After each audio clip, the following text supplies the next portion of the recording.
ഡൽഹി മുഖ്യമന്ത്രി അരവിന്ദ് കെജ്രിവാളിന്റെ അറസ്റ്റിൽ പ്രതിഷേധം ശക്തമാക്കുകയാണ് ആം ആദ്മി പാർട്ടി.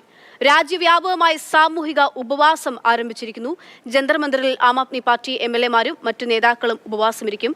അർജുൻ പീതാംബരൻ വിവരങ്ങളുമായുണ്ട്. അർജുൻ, ഇത്തരത്തിലൊരു സമരവുമായി എത്തിയ പാർട്ടിയാണ്, രാജ്യവ്യാപകമായിട്ടൊരു സമരവുമായി, രാജ്യ തലസ്ഥാനത്തൊരു സമരവുമായി, ഒരു ചൂലുമായി എത്തിയ പാർട്ടിയാണ്. പിന്നീട് അവർ വലിയ രീതിയിൽ വ്യാപിക്കുന്നു. ഏറ്റവും ഒടുവിൽ ഇപ്പോൾ അതിന്റെ ഏറ്റവും പ്രധാനപ്പെട്ട നേതാവ് തന്നെ ജയിലിൽ കഴിയേണ്ടി വരുന്ന ഒരു അവസ്ഥയിൽ ഉപവാസ സമരം എല്ലായിടങ്ങളിലും ആരംഭിച്ചിട്ടുണ്ടോ? എങ്ങനെ പുരോഗമിക്കുന്നു? ഈ ആം ആദ്മി പാർട്ടി നേതാക്കൾക്കപ്പുറത്തേക്ക് മറ്റേതെങ്കിലും പാർട്ടി ആളുകൾ ഇതിൽ പങ്കാളികളാകുന്നുണ്ടോ?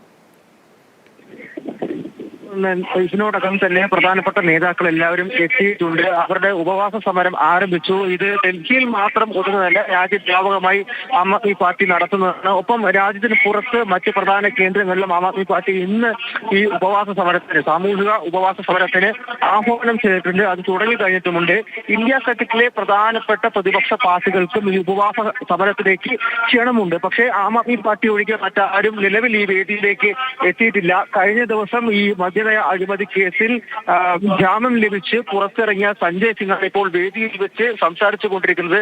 അരവിന്ദ് കെജ്രിവാളിന്റെ അറസ്റ്റിനെതിരെ പ്രതിഷേധം ശക്തമാക്കുക എന്നുള്ള ഒരു ഉദ്ദേശത്തിൽ തന്നെയാണ്. കഴിഞ്ഞ ഞായറാഴ്ചയാണ് ഡൽഹിയിലെ ഏറ്റവും വലിയൊരു സമരം, ഇന്ത്യ സഖ്യത്തിലെ പ്രധാന പ്രതിപക്ഷ പാർട്ടികളെല്ലാം തന്നെ, പ്രതിപക്ഷ നേതാക്കളെല്ലാം തന്നെ പങ്കെടുത്തുകൊണ്ടുള്ള ഒരു വലിയൊരു പ്രതിഷേധം നടന്നു.